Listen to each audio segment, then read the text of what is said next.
Hey friends, welcome back to the channel with more of the Big Bang Theory. This is the season 3 finale. Last time we had a wonderful flashback episode where we saw how Leonard became roommates with Sheldon. We saw the creation of the roommate agreement. We saw how Howard and Raj came into the mix, how the couch became Sheldon's spot. And we also saw Sheldon save Leonard's life by putting the rocket fuel in the elevator and grabbing him and taking him out. Saved Leonard's life and destroyed the elevator. Finally found out what happened to the elevator. But I'm excited to see what happens in this season 3 finale.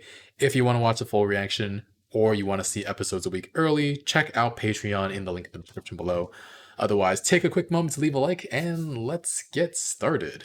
I should have brought an umbrella. With skin as fair as mine, moonburn is a real possibility.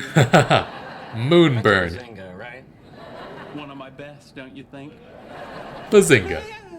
I'm watching someone's TV. The Good Wife is on. I tell you, this is my new Grey's Anatomy. Relax, it's just a dirty sock. How on earth can you say dirty sock and relax in the same sentence? Sheldon, the world is filled with dirty, discarded socks. Not Oh, the no. world. Hey, you know who'd really dig seeing this experiment? Penny. It's still a little weird since, She dumped you? she didn't dump me. We were just in different places in the relationship. She dumps you. If it's not too much trouble, I'd like to point this at the moon now. Wait a second. The Good Wife is crying. Oh. Something's very wrong. We're up on the roof bouncing laser beams off the moon. I thought you might want to see it. That makes no sense. How can you bounce stuff off the moon? There's no gravity. There is gravity. Leonard, this is Zach Leonard. Hey, I want to see this laser thing. Oh, but what about the party? It's a surprise party. Doesn't matter when we get there. What? What? How'd you guys meet? My company designs the venues for the Cheesecake Factory. Huh. Your company? Well, my dad, but me and my sister are VPs. No nepotism there. There's a lot of science that goes into designing them. Even Penny thinks he's dumb. She can sense his judgment. Hey guys, this is my friend Zach. Hey. Hello. Whoa, is that the laser? It's bitchin'. The astronauts on Apollo 11 positioned reflectors on the surface of the moon, and we're going to shoot a laser off one of them. How can you be sure it won't blow up? The The moon. moon? See, now this is a man for Penny. Don't worry about the moon. We set our laser to stun. Smart. Smart. Now, we'll be able to see the beam when it leaves, but it won't be strong enough for it to back to be seen by the naked eye. Naked. Holy crap, he's bad. Penny. Is this the guy? Raj, get them some glasses. Cool, it's gonna be in 3D.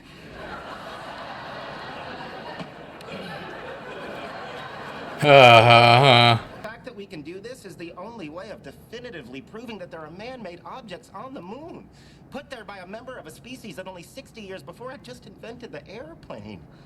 What species is that? I was wrong. Penny can do better. Get back on the horse. Horse. Horse. What? The phrase is get back on the horse, not whores. Oh, wow. That's disgusting, dude. No, it's not. Never mind. Not a literal horse. I'll help you. Thank you. As in, you'll... With your knees, not your back. He said help, not do it for you. You know what would be fun? Signing Sheldon up for online dating. Oh, yeah. Let's give that a try. Oh, no. Damn you rat bastard. You made me smart. In the olden days, I never would have known you as so stupid. Come on, he wasn't that stupid. Yes, he Oh, was. yes, he Like, was. thought you were gonna blow up the moon.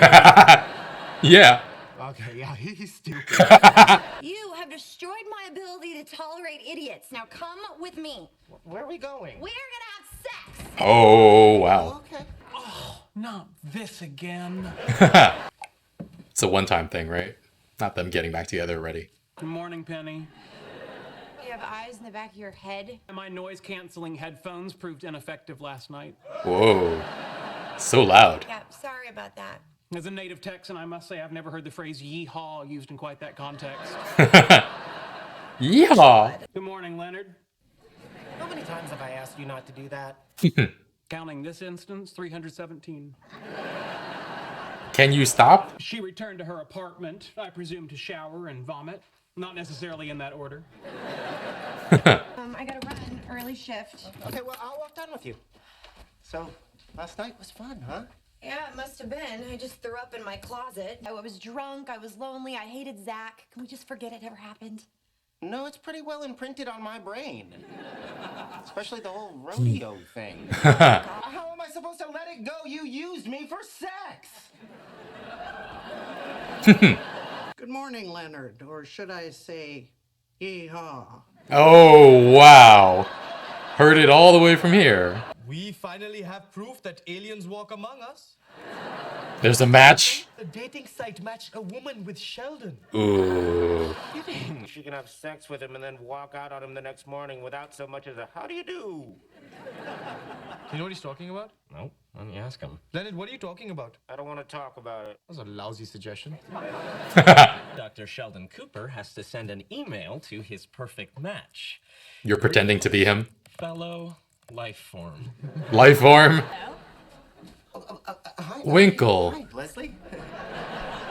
Leonard Hofstadter, what are you doing here? Haven't seen you in forever. It's been a while. Do you remember when we used to have sex and you said that it didn't mean anything, it was just for fun? What happened? Blondie dumped you? She didn't dump me. We were just in That was a while ago. in the relationship. A month ago. Right. Let me think about it. Okay.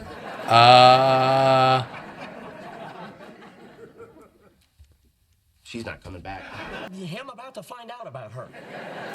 Really? Us gonna tell him? I was gonna tell him. Who's going to tell whom about what? Bat-like earring. Hey, hi. Your surprise confuses me. I live here. Tomorrow afternoon, Be more specific. 4:30. That's not afternoon. That's pre-evening. Evening. Fairly certain it will catch on as it fills a desperate need. Right, okay. You could meet a woman who has been scientifically chosen to be your perfect mate. I would snort in derision and throw my arms in the air, exhausted by your constant tomfoolery. But it's true. Even assuming you could answer any question the way I would, the algorithms used by matchmaking sites are complete hokum. And that's exactly the answer we gave to the question, what is your attitude towards online dating? Our Sheldon would say, hokum. They know him pretty well. What- Apparently. Where's your scientific curiosity? Well, most of it is being applied to unraveling the secrets of the universe, while the rest of it's wondering why I'm having this conversation with you. Even Spock had a date once every 7 years. It was Ponfar. His blood boiled with mating lust. Oh, wow. Okay, but why don't you start with a cup of coffee and you can Ponfar Amy Farrah Fowler later. I don't drink coffee. All right, you can have a hot chocolate. As I will not be engaging in this nonsense, my choice of beverage is moot. I only drink hot chocolate in months with an R in them. Why? What's life without whimsy? I've hidden the dirty sock from the roof somewhere in your apartment. Oh. Unless you're willing to come with us. Well to this done. world, it will remain there forever. Forever. You're bluffing. Are you willing to risk it? And now he's super drunk.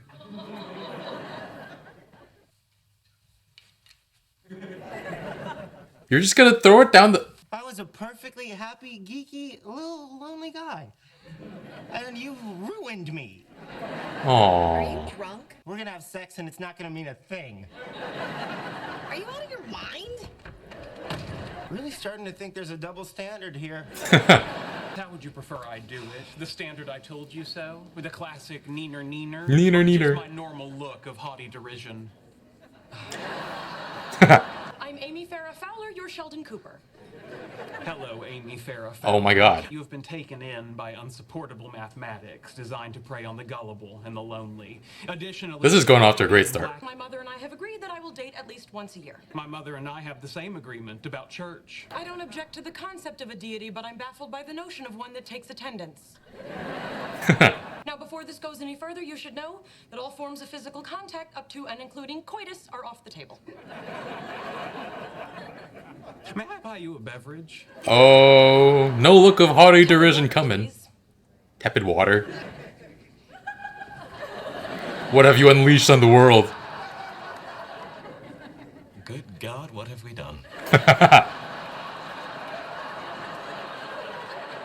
Oh, wow. Amy, Farrah, Fowler, and Sheldon Moon Pie Cooper. I know his middle name's not actually Moon Pie, but how could they do that to us? They showed us like the first minute of that date and then boom, cliffhanger, episode over.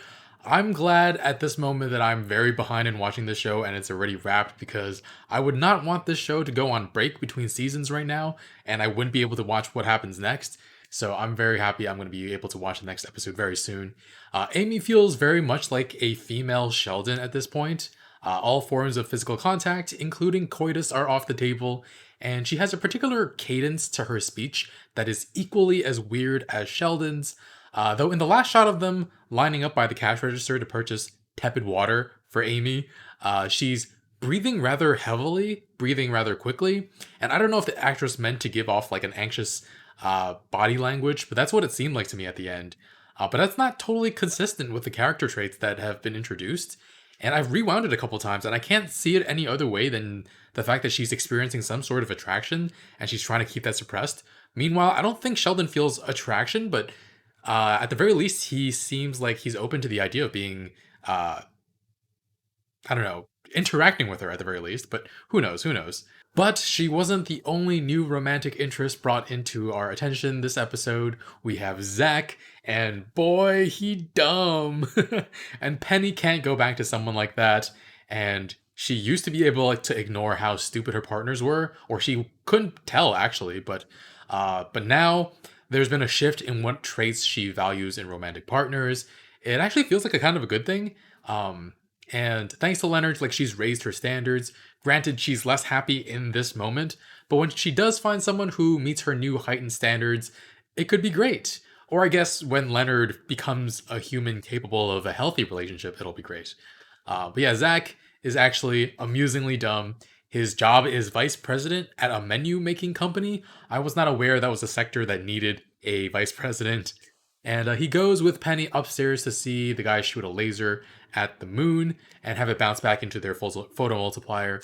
And Zach is afraid they're going to blow up the moon, which is just amazingly hilarious. And how does he get dressed in the morning? How does he have the brain function to do that? But then Sheldon has some snide comments. First, it was, this is the kind of man Penny should be dating. And then later admits he was wrong. Penny can do better. And we know how little he thinks of Penny's intelligence too. But yeah, Penny goes over to Leonard's all angry and angry that he's done this to her and sleeps with him and gets loud, very loud. Yeehaw. Leonard, for some reason, assumes that they're getting back together when she came to him pretty drunk. Probably should have said no or shown some level of restraint or tried to like check in with her. So kind of his fault for misunderstanding her intentions, absolutely. And then having realized it was a one-time thing, he goes to Leslie Winkle to have a one-time thing. And we haven't seen her in a while. Like she says 18 months. I mean, I'll take her word for it, but doesn't she work at the same university or did she quit? Did she move? Did she change universities? I don't know what happened, but she says she'll think about having casual sex with Leonard and then just closes the door, never to come back again. And then Leonard goes over to Penny, extremely drunk himself, and tries to have a one-night stand with her, and that doesn't go anywhere. And he thinks there's a double standard when she rejects him. How does this boy's brain work? In what possible way does he think it's a double standard? Like, I don't understand. Like she was drunk and wanted to have sex, and so did you. And then the second time, you were drunk and wanted to have sex, and she didn't. That's two very different situations. Like, what? Anyway, Raj is able to blackmail Sheldon into coming on this date with Amy Farrah Fowler by saying that he put the dirty sock from the roof into their apartment somewhere and won't take it out until Sheldon goes on this date. Sheldon is actually pretty easy to manipulate, and it's amusing. I'm now extremely curious how this relationship will move forward.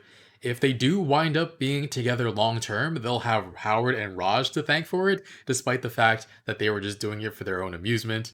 Love Howard's reaction to the two of them interacting. It's just like, what have we done? And I had a similar reaction, but it was more like, what have you unleashed upon the world? Oh no. And I suppose we'll find out in season 4. So yeah, check back next week to see that, or you can go to Patreon for early access to see it right now. Full reactions are up there too. Leave a like, it really helps with the channel, and I will see you guys next time. Bye, friends. Can't wait to see Amy Farrah Fowler with Sheldon Cooper next time.